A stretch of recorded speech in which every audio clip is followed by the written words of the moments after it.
Hello' everyone, ভালনে সকলোৰে? এতিয়া মই ব্লাউজ কাটিব গৈ আছোঁ 32 সাইজৰ।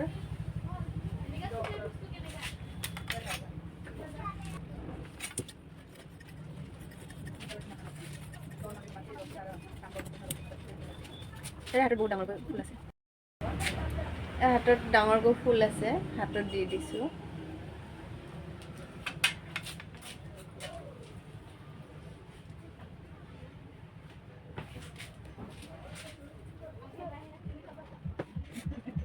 আস্তৰটো কাটি ৰেডি কৰি ল'লোঁ বাৰু।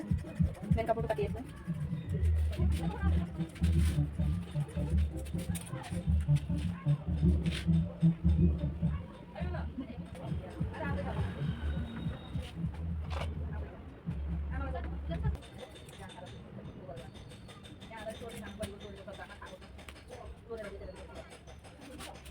দুটা পাৰ্ট থাকি গ'ল, জইন দিব লাগিব।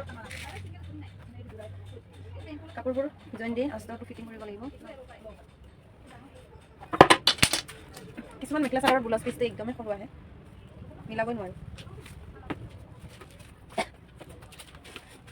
এই দুখন কাটিলোঁ, চিলাই ৰেডি হোৱাৰ পিছত আপোনালোকক দেখুৱাই আছোঁ। এতিয়া লৈ আহিছোঁ।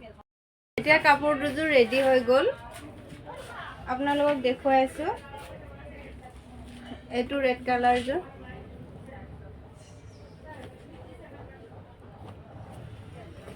ৰেড কালাৰৰ ইয়াতে কি তামা কালাৰ আৰু হোৱাইট কালাৰ বুটা আছে। ইয়াত দুটা কালাৰ মিক্স কৰি দিছোঁ দহি। এখন মেখেলা, ব্লাউজটো চেম্পুলে দিছে বাৰু, ৰাউণ্ড।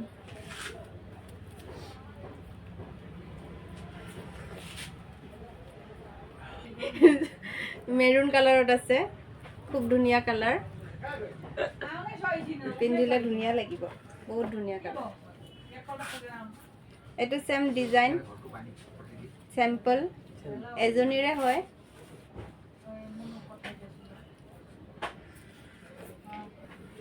এখন চাদৰখন দহি বুটা নাই, টাইম নহ'লে আজি মই অকলে কাম কৰিছোঁ, যিহেতু দুজনীও অহা নাই আজি।